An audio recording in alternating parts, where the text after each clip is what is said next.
নমস্কার বন্ধুরা, রিঙ্কু রান্নাঘরে আজকের আমি কোনো রেসিপি করছি না। আজকের আমি মাখামাখি ভিডিও আজকে দেখাবো।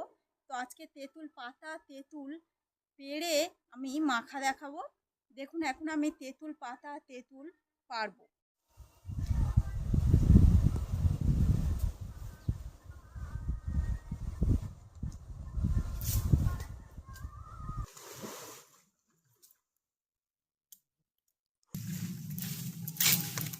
পড়েছে বন্ধুরা, কত ছোট ছোট তেঁতুল।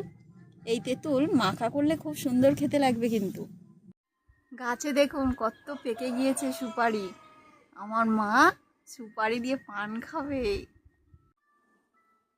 5-6টা তেঁতুল পেড়েছি আর পাতা। এখন আমি মাখা তৈরি করব।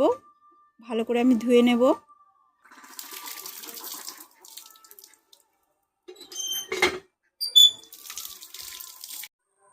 দুপুরে আমাদের ঘুম ধরছিল না। আমরা 3-4 জন মিলে আজকের ভাবলাম তেঁতুল পাতা তেঁতুল বেটে মাখা করে খাবো।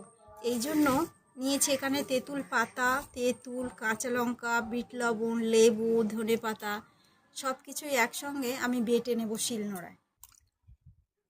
শিলটা ভালো করে ধুয়ে নিচ্ছি। আমি তেঁতুলটা থেতো করে নেব।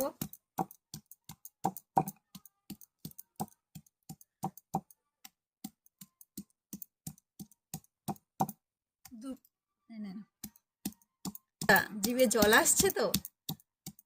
কিছুদিন তো আপনারা চিকেন মটন পুজোতে খেয়েছেন। এখন মুখের স্বাদটা বদলানোর জন্য তেঁতুল মাখা করে খেতে হবে। আমরা যেমন খাচ্ছি আপনারাও তেমন এইভাবে তেঁতুল মাখা করে খাবেন। মুখের স্বাদটা বদলে যাবে।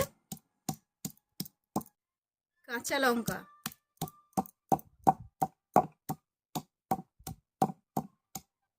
ধনে পাতা তেঁতুল পাতা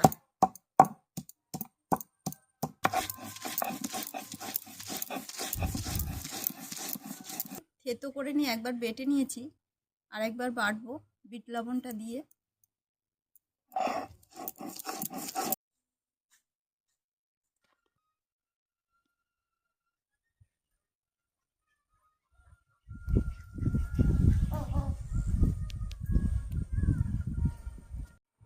দিদি হলো বাটা, জিভ থেকে তো জল পড়ছে। হয়ে গিয়েছে চলে আয়। দেখ বাটা হয়ে গিয়েছে, দেখো দিয়েছে। এখন আমরা খাবো। সব শেষে দিয়ে দেব 2-4 ফোঁটা লেবুর রস।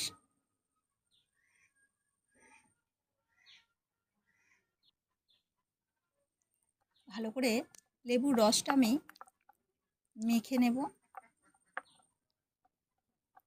দেখো মাখা আমার হয়ে গিয়েছে। এখন আমি খেয়ে টেস্ট করব কেমন হয়েছে আপনাদের আমি বলছি।